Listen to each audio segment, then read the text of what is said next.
Ladies and gentlemen, there is money to be made this offseason here in Carolina.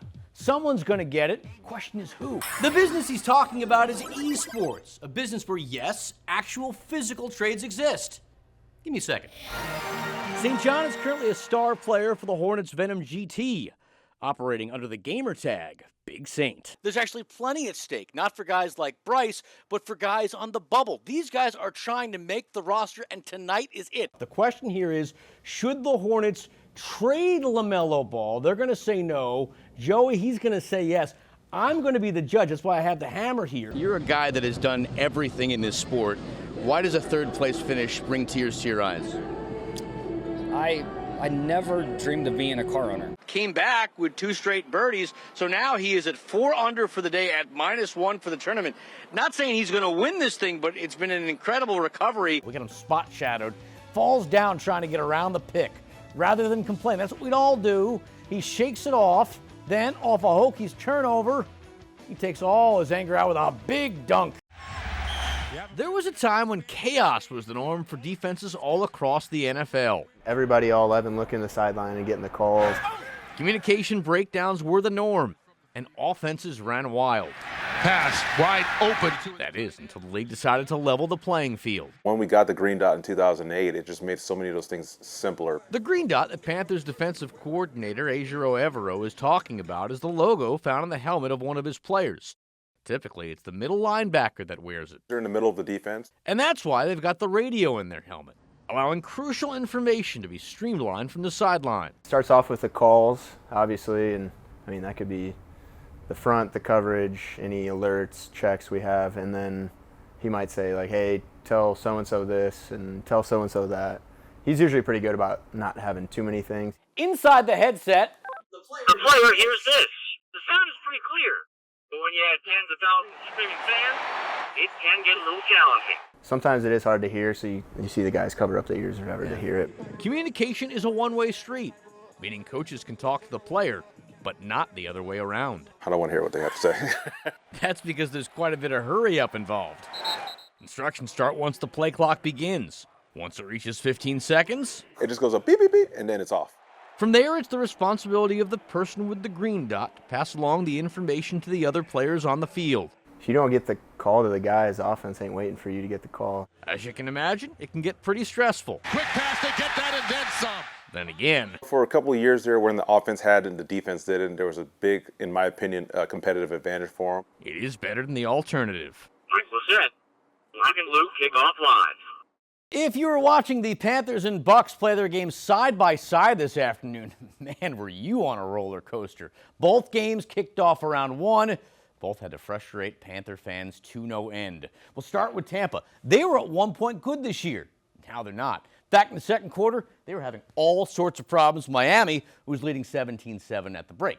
While that was happening, Carolina was holding its own against the best team in the NFC. The Panthers and Seahawks were actually tied at 3 going into the second half. Remember, a win would have clinched the division for Carolina over Tampa, but that never happened. In the third quarter, Carolina suffered a major meltdown. Right after they picked off Sam Darnold, Chuba Hubbard fumbled the ball. It would lead to a touchdown. Seahawks led 10-3. Next drive for the Panthers, they looked to respond, but look what happened. Bryce Young throwing, he's going to get picked off. Julian Love with the interception.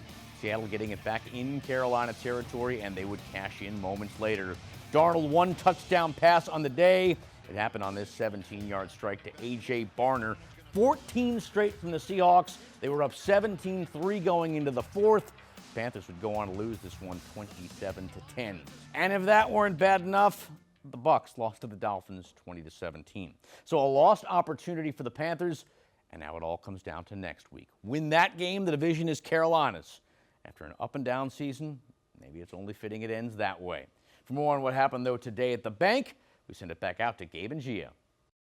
That's just great football, and so I'm really proud of him for, just playing with the kind of effort that we were expecting from him. Man, it sounds like Panthers rookie Nick Scorton made a real good impression in his first ever preseason game. In the loss to the Browns, he finished with 2 tackles.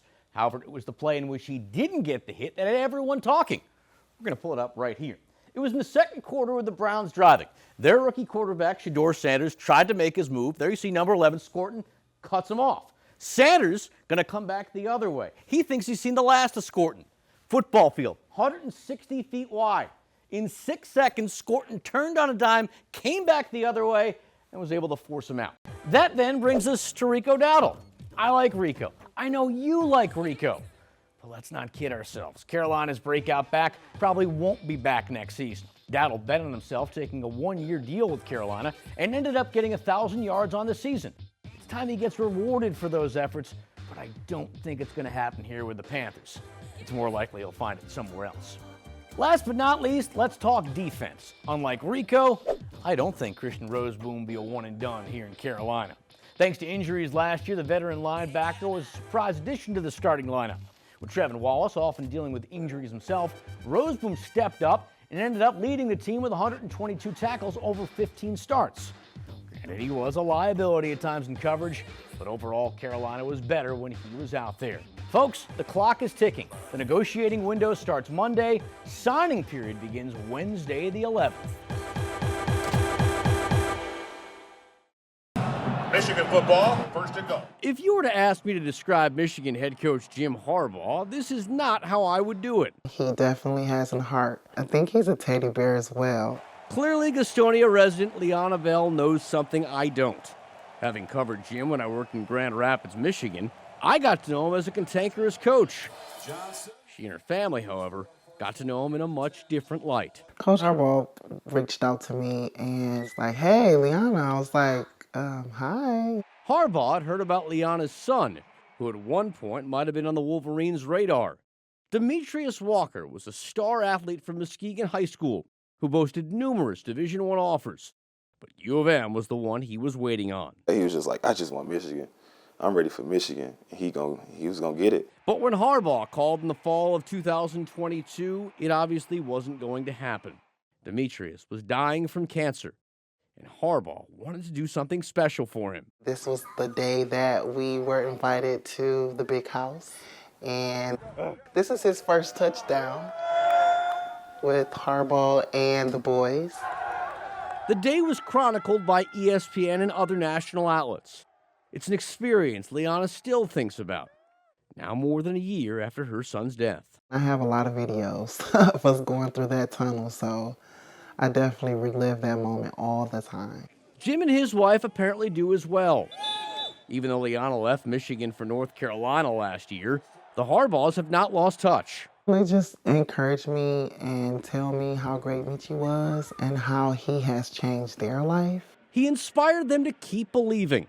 And while it was a joy to see the Wolverines finally win it all this past week, Liana took greater pleasure whenever Harbaugh would bring up her son's name during media interviews. You know, when people pass, you would think the world will stop, but it just keeps going.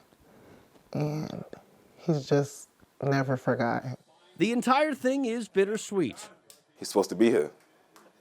He was supposed to be here celebrating with us. Instead, Demetrius is now an immortal Wolverine. It's like I felt the presence. Still inspiring, still connecting, and still bringing out the best in everyone.